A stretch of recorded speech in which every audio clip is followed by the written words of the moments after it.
ഇൻഫാം രാജഗിരി ഗ്രാമസമിതി പൊതുയോഗം നടന്നു. ഗ്രാമസമിതി director father Joshi Vaniyapurackal യോഗം ഉദ്ഘാടനം ചെയ്തു.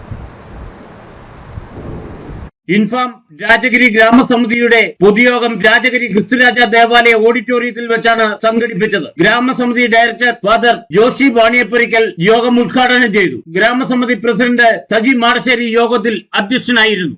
ഇനത്തിൽപ്പെട്ട മത്ത അല്ലെ കുമ്പളം അങ്ങനെയുള്ള ചില പച്ചക്കറികളുണ്ട്. അതുപോലെ തന്നെ ഇങ്ങനെ കുറ്റിച്ചെടികളായിട്ടുള്ളതുണ്ട്, ചീരവർഗത്തിൽപ്പെട്ടതുണ്ട്.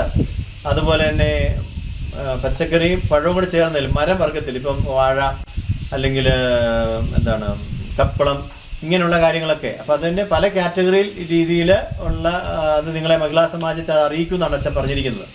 അപ്പോൾ പരമാവധി അത് നമ്മുടെ വീടുകളിൽ അത് പ്രോത്സാഹിപ്പിച്ചെടുക്കാനും യോഗത്തിൽ പുതിയ അംഗങ്ങളെ ചേർക്കുവാനും മെമ്പർഷിപ്പ് പുതുക്കുവാനും മെയ് മാസം 27-ാം തീയതി ഉപ്പുതറയിൽ വെച്ച് നടക്കുന്ന താലൂക്ക് തല കുടുംബ സംഗമത്തിൽ ഗ്രാമസമിതിയിൽ നിന്ന് എല്ലാ അംഗങ്ങളെയും പങ്കെടുപ്പിക്കാനും ഗ്രാമസമിതി വിവിധ യൂണിറ്റുകളായി തിരിക്കാനും തീരുമാനിച്ചു. മഹിളാ സമാജിന്റെ നേതൃത്വത്തിൽ പച്ചക്കറി, പഴവർഗ്ഗങ്ങൾ, ഫലവൃക്ഷങ്ങൾ എന്നിവയുടെ ഉൽപാദനവും വിപണനവും എല്ലാ വീടുകളിലും നടത്തുവാനും ഗ്രാമസമിതി യോഗം തീരുമാനിച്ചു. ഗ്രാമസമിതി സെക്രട്ടറി റോയ് മുതുപ്ലാക്കൽ, ആന്റണി കാരിക്കുന്നേൽ, ജയ സുനിൽ എന്നിവർ സംസാരിച്ചു. Idukki vision news, Upputhara.